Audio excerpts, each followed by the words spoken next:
Let me start with my headline tonight.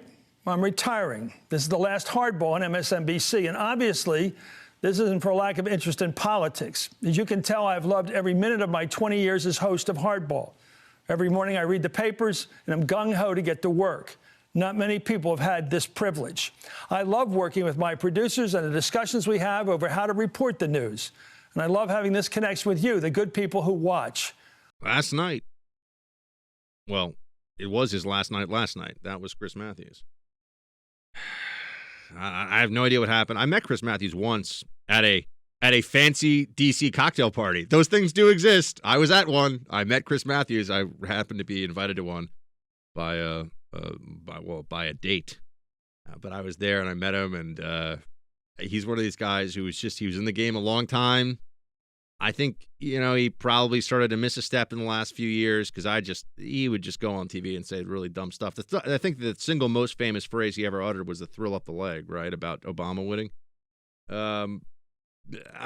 People like him. That you get comfortable with certain media personalities, and then I think you don't even really judge them anymore based on their performance. That's just a common thing.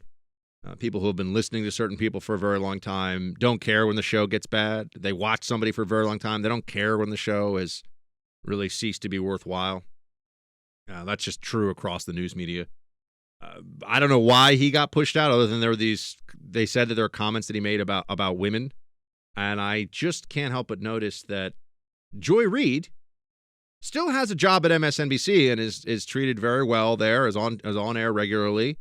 And Joy Reid wrote homophobic stuff on her blog and then claimed that people hacked into her blog to write the homophobic stuff to get her in trouble, and that she was going to ask the FBI to investigate.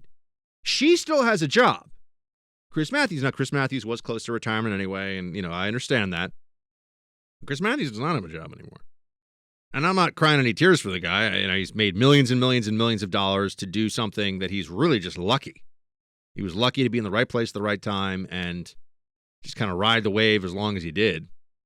Never found him to be an impressive guy. I do not understand why anybody would turn to him for analysis of anything.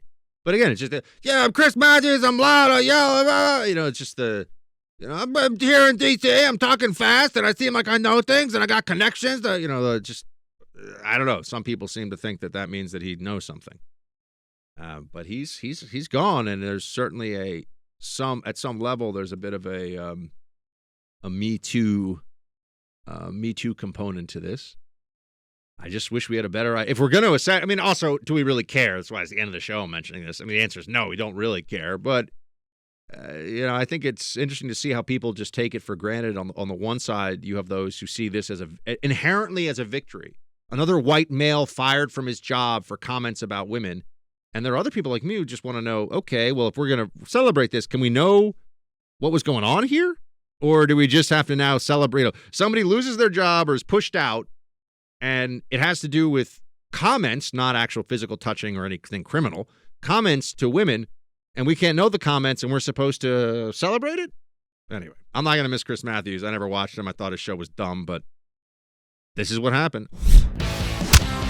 Hey, Team Buck, thank you so much for watching The First on YouTube. If you like this video, please click that little thumbs up button so then it will log as liked. And also, if you want to see more great content from The First, please click subscribe.